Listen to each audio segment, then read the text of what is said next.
गांव का नाम था चंदनपुर। यहाँ की गलियां और हवाएं भी भाई बहन के रिश्ते की मिठास से भरी थीं। इसी गांव में रहते थे राधा और मोहन, जिन्हें गांव के लोग प्यार से चंदनपुर की जान कहते थे। राधा और मोहन का रिश्ता बचपन से ही खास था। वे हर साल रक्षाबंधन का त्योहार बड़े धूमधाम से मनाते थे। एक दिन राधा को एक पुराना पत्र मिला, जिसमें लिखा था, राधा, इस रक्षाबंधन पर तुम्हें एक अनमोल तोहफा मिलेगा। पत्र पर न तो कोई नाम था और न ही कोई पहचान। यह पत्र राधा को हैरान कर गया।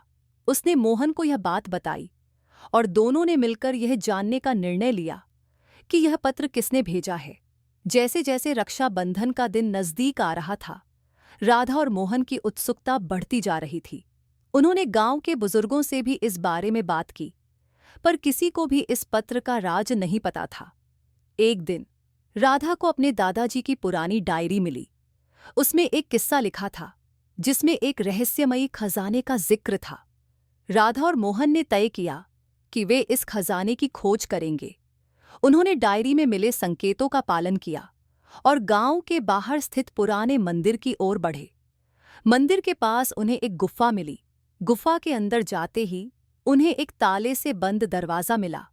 डायरी में लिखा था कि ताला खोलने के लिए भाई बहन को मिलकर एक मंत्र बोलना होगा। राधा और मोहन ने मंत्र पढ़ा और ताला खुल गया।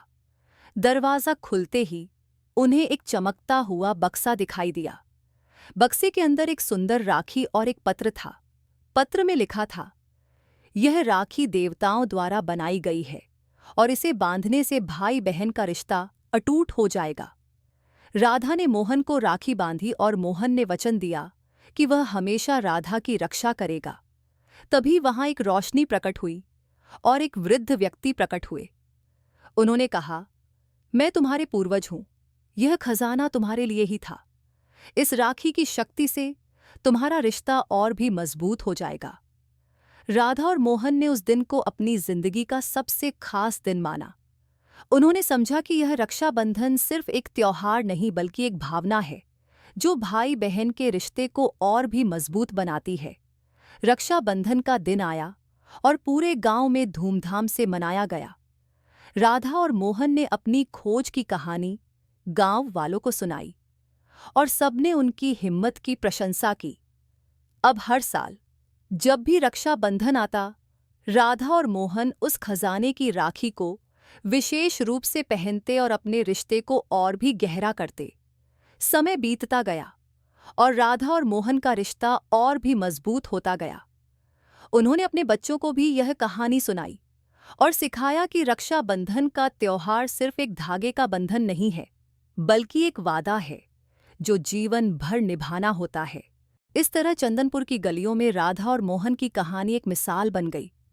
हर भाई और बहन ने उनसे प्रेरणा ली और अपने रिश्ते को और भी मजबूत बनाने का संकल्प लिया। इस तरह रक्षाबंधन का त्योहार हर साल और भी खास होता गया और भाई बहन के रिश्ते की मिठास से चंदनपुर की हवाएं हमेशा महकती रहीं।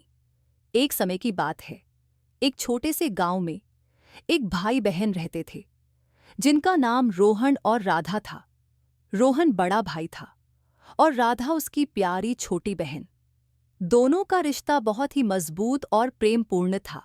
राधा को हर साल रक्षाबंधन का इंतजार रहता था, जब वह अपने भाई की कलाई पर राखी बांधती और रोहन उसे वचन देता कि वह हमेशा उसकी रक्षा करेगा। इस साल रक्षाबंधन के कुछ दिन पहले गांव में एक अजीब घटना घटी। गांव के पास वाले जंगल में एक खतरनाक डाकू का समूह छिपा हुआ था। वे लोग गांव में लूटपाट करने की योजना बना रहे थे। गांव वाले बहुत डर गए और उन्होंने गांव की सुरक्षा के लिए योजना बनानी शुरू की। रोहन, जो हमेशा अपने गांव के लिए कुछ करने को तैयार रहता था, ने गांव वालों के साथ मिलकर एक योजना बनाई। उन्होंने रात में पहरा देने का निर्णय लिया ताकि डाकू गांव में प्रवेश न कर सकें। राधा को अपने भाई की चिंता थी, लेकिन उसने भी अपने भाई का हौसला बढ़ाया। रक्षाबंधन का दिन आया और राधा ने रोहन की कलाई पर राखी बांधी। उसने अपने भाई से कहा, भैया, तुम हमेशा मेरी रक्षा करते हो, इस बार मैं तुम्हारी रक्षा के लिए प्रार्थना करूंगी। रात को जब रोहन और गांव वाले पहरा दे रहे थे, तभी डाकुओं का समूह गांव में घुसने की कोशिश करने लगा। रोहन ने साहस दिखाते हुए डाकुओं का सामना किया, लेकिन डाकू अधिक संख्या में थे और वे हथियारों से लैस थे। रोहन और गांव वाले मुश्किल में पड़ गए। तभी राधा को एक विचार आया। उसने अपने घर की छत पर चढ़कर ढोल बजाना शुरू कर दिया। ढोल की आवाज सुनकर गांव के और लोग जाग गए और वे भी रोहन की मदद के लिए दौड़ पड़े। गांव वालों की एकजुटता और साहस देखकर डाकू घबरा गए और भाग खड़े हुए। गांव वालों ने राधा की तारीफ की और रोहन ने अपनी बहन को गले से लगा लिया। उसने कहा, आज तुमने सच में मेरी रक्षा की बहन। राधा ने मुस्कुराते हुए कहा, भैया यह राखी का बंधन है, हम दोनों एक दूसरे की रक्षा करेंगे। इस घटना के बाद गांव में रक्षाबंधन का त्योहार और भी महत्वपूर्ण हो गया। अब यह सिर्फ भाई बहन के प्रेम का प्रतीक नहीं था, बल्कि एक दूसरे की सुरक्षा और साहस का भी प्रतीक बन गया था। रोहन और राधा ने साबित कर दिया कि जब भाई बहन एकजुट होते हैं तो कोई भी मुश्किल उन्हें हरा नहीं सकती। रक्षाबंधन के कुछ महीने बाद गांव में शांति और खुशी लौट आई थी। रोहन और राधा ने अपनी पढ़ाई पर ध्यान देना शुरू किया। रोहन ने गांव के बच्चों को पढ़ाने का निर्णय लिया ताकि वे भी शिक्षित हो सकें और गांव की प्रगति में योगदान दे सकें। राधा ने भी अपनी कला और संगीत में रुचि दिखाई और गांव के उत्सवों में भाग लेने लगी। एक दिन गांव में एक बड़ा मेला आयोजित किया गया। मेले में हर कोई खुश था और उत्साह से भरा हुआ था। राधा ने अपनी कला का प्रदर्शन किया और रोहन ने बच्चों को कहानियां सुनाई। मेले में सभी लोग एक दूसरे का साथ देकर खुशियां बांट रहे थे।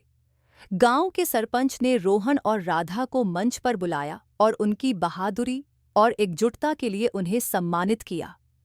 सरपंच ने कहा, रोहन और राधा ने हमें सिखाया है कि सच्चा प्रेम और एकजुटता किसी भी मुश्किल का सामना कर सकते हैं। यह सुनकर गांव वाले तालियां बजाने लगे और रोहन और राधा को गर्व से देखा। उन्होंने अपने गांव को एक नई दिशा दी थी और उनके प्रयासों से गांव में शांति और समृद्धि आई थी।